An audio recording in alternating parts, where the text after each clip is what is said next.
Morning, सत श्री अकाल, राम राम, अस्सलाम वालेकुम। Welcome back to my classes Husaipur, this is Rajesh. कैसे आप सब? उम्मीद है आप सब बिल्कुल अच्छे होंगे, जहां होंगे हंसते मुस्कुराते हुए होंगे। चलिए, आज इंतजार की घड़ी खत्म हुई और आप सबके लिए मैं लेकर हाजिर हूं नरेशन की क्लास। और ये नरेशन की फर्स्ट क्लास होगी, फर्स्ट लेसन होगा।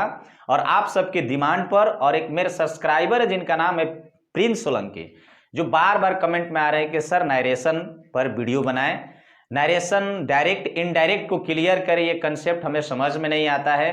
तो गाइज आपसे कहना चाहता हूं कि आप फर्स्ट लेसन से जुड़ जाइए और इसकी 10 से 12 वीडियो होंगी। आपको उम्मीद करता हूं मैं आपसे कि आप ये पूरे वीडियो देखने के बाद आपको चाहे कॉम्पिटिटिव एग्जाम्स हो, चाहे बोर्ड एग्जाम्स हो, आप नरेशन से रिलेटेड क्वेश्चन हो, जो भी चीजें हो, आप क्या करेंगे, डाउट्स को क्लियर कर पाएंगे। तो चलिए, आज हम नरेशन की क्लास से स्टार्ट करते हैं। इस नरेशन की क्लास में हम सबसे पहले आज इंट्रोड्यूस होंगे कि नरेशन है क्या, किस प्रकार से हम नरेशन को बना सकते हैं, किस प्रकार से नरेशन को हम सॉल्व कर सकते हैं। तो चलिए आज का सेशन स्टार्ट करते हैं और नरेशन को समझने की कोशिश करते हैं। ये आज नरेशन की फर्स्ट क्लास होगी। तो सबसे पहले नरेशन, जो वर्ड आपको दिख रहा है नरेशन, ये नरेट से बना हुआ है गाइज। ये नरेशन हमारा नरेट से बना हुआ है, जिसका अर्थ ही होता है वर्णन करना गाइज। और ये नरेशन का अर्थ भी होता है कथन। इस नरेशन का अर्थ होता है कथन, यानी कि हम अपने डेली लाइफ में कोई भी कथन दो तरीके से बोल सकते हैं। एक डायरेक्ट बोल सकते हैं और एक इनडायरेक्ट बोल सकते हैं। तो इसी कंफ्यूजन को आज मैं आज के वीडियो में गाइज डाउट्स को क्लियर करूंगा और मैं आपको समझा दूंगा कि डायरेक्ट क्या है, इनडायरेक्ट क्या है। तो गाइज आपके सामने दो चीजें दिख रही है कि नरेशन के दो पार्ट होते हैं, direct speech, indirect speech. Direct speech मतलब कि प्रत्यक्ष, और इनडायरेक्ट स्पीच यानी अप्रत्यक्ष। यानी किसी से हम कोई भी बात अगर डायरेक्ट बोलते हैं वो डायरेक्ट स्पीच होती है, और किसी के बात को हम डायरेक्ट नहीं बोलकर उसमें तोड़ मोड़ को कुछ और मिलाकर बोलते हैं तो वो चीजें कही जाती है इनडायरेक्ट। तो गाइस, नरेशन, इन कथन को हम दो तरीके से कह सकते हैं, डायरेक्ट स्पीच, इनडायरेक्ट स्पीच। तो डायरेक्ट स्पीच का मैंने आपको एक परिभाषा भी छोटा सा दे दिया हूं आपको समझने के लिए, कि जब किसी वक्ता के कथन को उसी के शब्दों में कह दिया जाए उसे हम डायरेक्ट स्पीच कहते हैं। इनडायरेक्ट स्पीच का परिभाषा देख सकते हैं कि जब किसी वक्ता यानी स्पीकर, बोलने वाले की, जब किसी वक्ता के कथन को उसी के शब्दों में न कहकर उसका सारांश हम अपने शब्दों में कहते हैं, वो होता है इनडायरेक्ट स्पीच। डायरेक्ट स्पीच और इनडायरेक्ट स्पीच में अगर आपने डिफरेंस समझ लिया तो इसको करने में कोई बड़ी बात होती नहीं है, बहुत मजा आता है इसको करने में और बनाने में। ग्रामर का बहुत ही खूबसूरत चैप्टर है ये, और आपको मजा भी आएगा। बस थोड़ा आपको टेंस की नॉलेज होनी चाहिए और आप इजी वे में इन पर आने वाले सेंटेंस को आप बना सकते हैं। और आप हर लेसन के वीडियो से आप जुड़े रहिएगा और मैं आपको विश्वास दिला दूंगा कि इसके बाद आप नरेशन आपको जीवन में कभी परेशान नहीं करेगा गाइज। तो चलिए, डायरेक्ट स्पीच और इनडायरेक्ट स्पीच में अंतर क्या है? तो जब किसी वक्ता के यानी किसी बोलने वाले की बात को हम उसी के शब्दों में ज्यों के त्यों कह देते हैं, वो होता है डायरेक्ट। और किसी वक्ता के यानी कहने वाले के बात को हम थोड़ा उसमें मिला जुला के कुछ दूसरे तरीके से बोलते हैं, दूसरे अंदाज में बोलते हैं, वो हो जाता है गाइस इनडायरेक्ट स्पीच। एक एग्जाम्पल देखिए यहां दिया गया है, जैसे आइए एग्जाम्पल से देखते हैं कि he said comma inverted comma I am ready. या कह रहा है कि उसने कहा कि मैं तैयार हूं, उसने कहा कि मैं तैयार हूं, यानी उसके बातों को कहने वाले को मैं सीधे अपने शब्दों में कह रहा हूं। तो ये क्या हो गया? उसी के शब्दों में कह रहा हूं, तो क्या हो गया? ये डायरेक्ट स्पीच हो गया। डायरेक्ट स्पीच की पहचान होती है जो इसमें का एक वाक्य जो होता है वो इन्वर्टेड कमाज के अंदर रहता है और कमा के बाद इन्वर्टेड कमाज लगा रहता है। इनडायरेक्ट स्पीच में इसी चीज को देखिए कैसे कहा गया है, he said that he was ready. He said that he was ready, यानी कि यहां कामा इन्वर्टेड कामा की जगह क्या ले लिया है? दैट ने ले लिया है, और यहां आई ही में बदला है, एम वाज में बदला है। ये बाद की बात है कि कैसे बदलेगा, ये रूल्स देखेंगे तब पता चलेगा, अभी कंफ्यूज मत होइए। ओके, ही वाज रेडी, यानी कि वक्ता के कथन को हम ज्यों के त्यों नहीं कहे हैं, इसको कह रहे हैं हम कि वह कहा कि वह तैयार था। यहां हम कह रहे हैं कि उसने कहा कि मैं तैयार हूं, यानी उसके बातों को उसी के शब्दों में दोहरा देते हैं। लेकिन यहां हम कह रहे हैं कि उसने कहा कि वह तैयार था, यानी कि थोड़ी सी बदलाव की गई तो ये इनडायरेक्ट स्पीच हो गया। यानी इसे हम डायरेक्ट नहीं बोले, उसमें थोड़ा तोड़ मोड़ कर बोले, और यहां डायरेक्ट इसको हम ऐसे ही बोल दिए। तो गाइस डायरेक्ट इनडायरेक्ट में आपको मतलब कि डिफरेंस पता चला होगा। तो इसको बनाने से पहले, इसको करने से पहले कुछ वर्ड होते हैं जो कि आपको जानना जरूरी होता है। जैसे वर्ड क्या हो सकती है, जो इन्वर्टेड कमाज के बाहर ये जो लगा है सेड, इसको हम क्या बोलेंगे। इन्वर्टेड कमाज के अंदर जो वाक्य दिख रहा है इसे क्या बोलेंगे। इसमें जो वर्ब हेल्पिंग वर्ब लगा है इसे क्या बोलेंगे। ये अगर आप जान जाते हैं तो नरेशन को करने में कोई बड़ी परेशानी नहीं होने वाली है।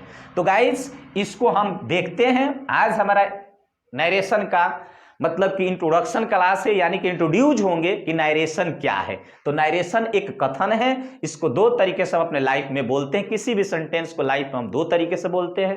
पहला होता है डायरेक्ट, किसी के बातों को सेम है वैसे ही दर्शा देते हैं तो डायरेक्ट हो जाता है।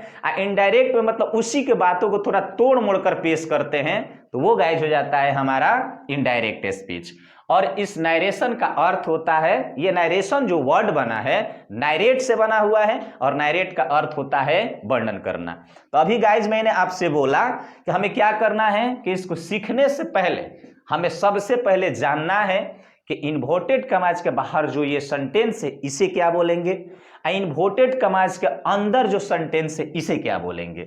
ये अगर हम जान जाते हैं तो हमें आने वाले समय में नरेशन समझने में दिक्कत नहीं होगी गाइस। तो इसके समझने के लिए तीन वर्ड हमें जानना बेहद जरूरी होता है। First reporting verb, reporting verb. तब इसमें दूसरा रिपोर्टेड स्पीच, और तीसरा हमें जानना होता है verb of the reported speech, verb of the reported speech. तो अभी आप गाइज कंफ्यूज होंगे कि इसमें हम किसको रिपोर्टिंग वर्ब बोलेंगे, किसको रिपोर्टेड स्पीच बोलेंगे, और किसको verb of the reported speech बोलेंगे। तो कंफ्यूज होने की एकदम जरूरत नहीं है, मैं एक एक करके सबका डाउट्स मैं क्लियर कर दूंगा।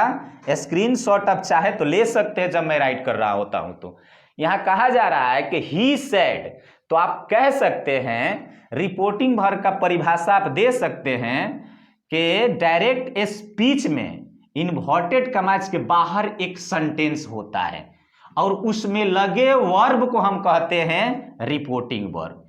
इन्वर्टेड कमाज के बाहर, यानी इन्वर्टेड कमाज हमारा इसके बाहर लगा सेंटेंस में जो वर्ब होता है उसे हम रिपोर्टिंग वर्ब बोलते हैं। तो इसमें क्या लगा है, सेड लगा है, तो सेड हमारा क्या हो गया, रिपोर्टिंग वर्ब हो गया।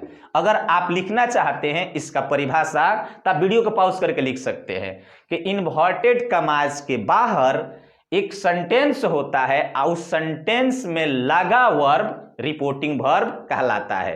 तो इसमें क्या लगा है, सैड, तो सैड हमारा हो गया रिपोर्टिंग वर्ब। परिभाषा क्लियर, ऐसे इसको हम पहचान सकते हैं। सेकंड पे आइए, रिपोर्टेड स्पीच किसे कहते हैं।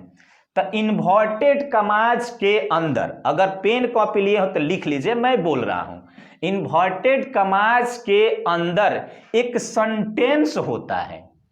कौन है इन्वर्टेड कमाज, यहां हमारा इन्वर्टेड कमाज यहां भी है।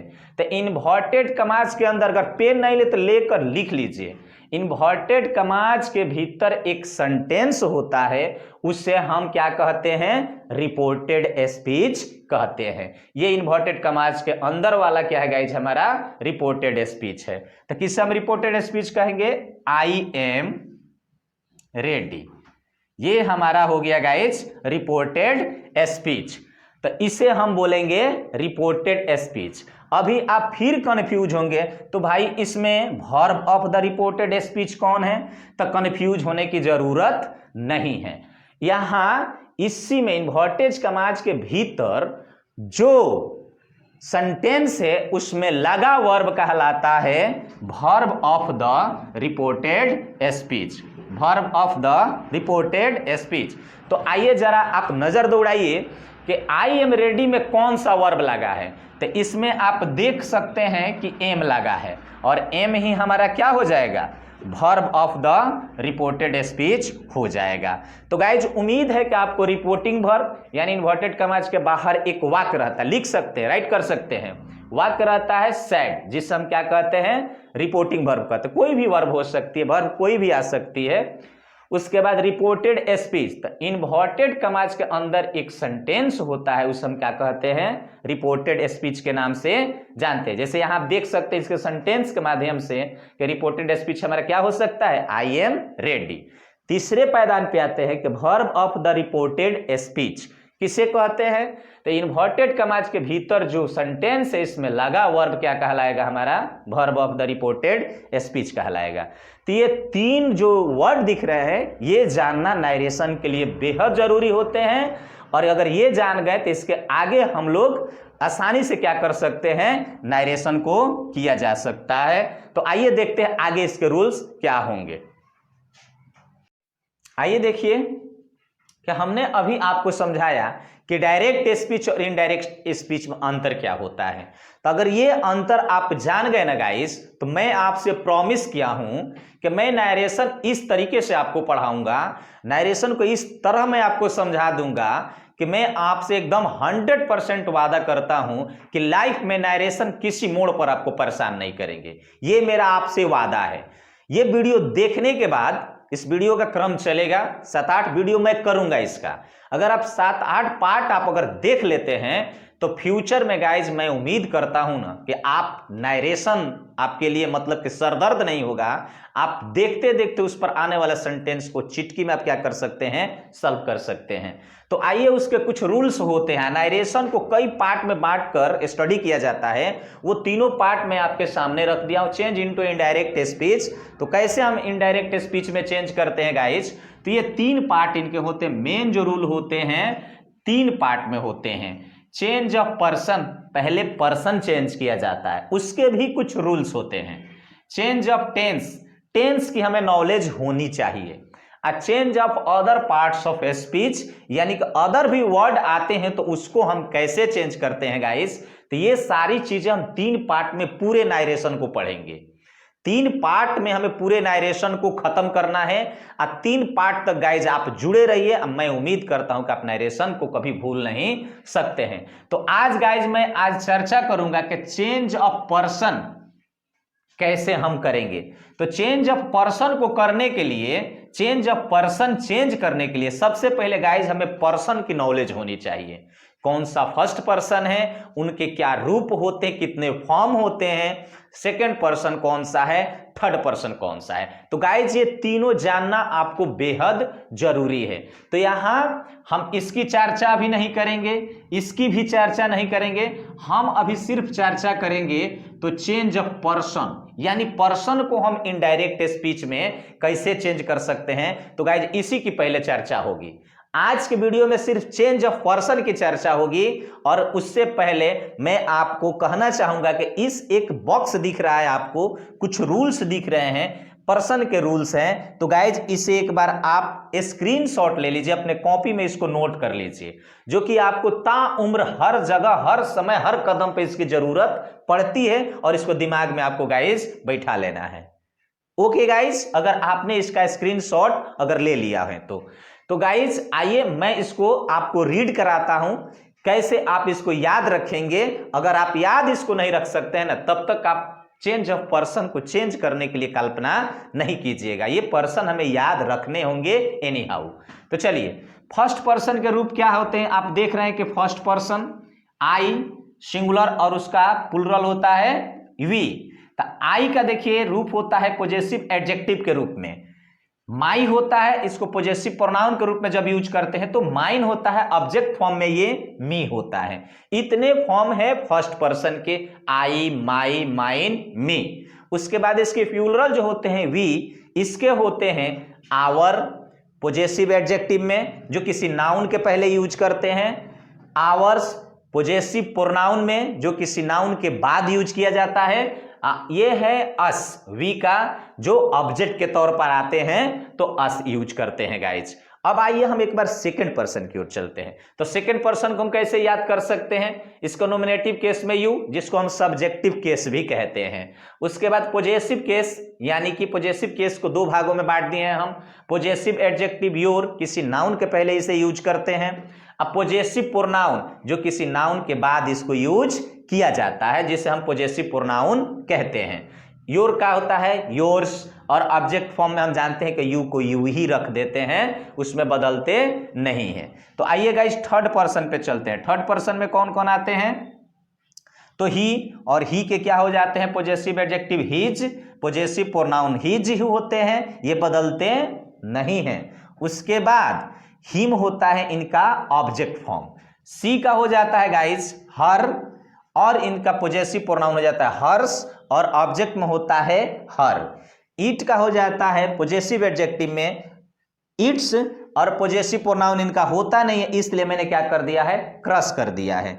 उसके बाद ऑब्जेक्ट फॉर्म भी होता है गाइस इट, और लास्ट में आ जाता है थर्ड पर्सन प्लूरल में दे।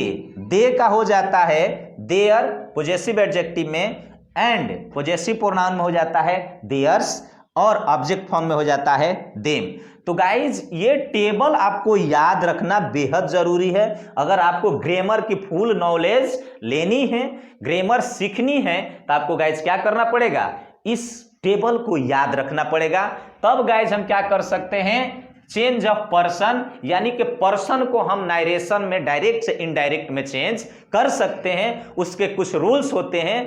तब तक आप इस टेबल को याद कर लीजिए, डायरेक्ट इनडायरेक्ट में आप अंतर समझ लीजिए। अगर इतना आप इंट्रोड्यूस हो जाते हैं तो मैं आपसे वादा करता हूं कि चेंज ऑफ पर्सन के रूल्स हम लोग आगे देखेंगे। और मैं गाइज आज के लिए इतना ही आपको देना चाहता, इसको आप फॉलो कर लीजिए। और सेकेंड पार्ट दूसरे लेसन में गाइज मैं लेकर आऊंगा कि चेंज ऑफ पर्सन को हम किस प्रकार चेंज कर सकते हैं, बना सकते हैं। यहां तक आप प्रैक्टिस कीजिए, इस टेबल को याद कर लीजिए। इस टेबल को याद करने के बाद नेक्स्ट क्लास में हम नेक्स्ट लेसन में चेंज ऑफ पर्सन को, यानी चेंज ऑफ पर्सन को चेंज करने के लिए हम रूल्स को बताएंगे। तब तक लिए गाइस इसको प्रैक्टिस करते रहिए। फिर मिलेंगे हम नेक्स्ट क्लास में, एकदम कल ही मिलेंगे। तब तक लिए आप इसको प्रैक्टिस कीजिए और पर्सन को याद रखिए, किस पर्सन का यूज कहाँ होता है। उसके बाद हम नारेशन की अगले लेसन में बढ़ेंगे। तब तक के लिए हम फिर मिलते हैं आपसे अगले वीडियो में। Thank you very much, take care, bye bye.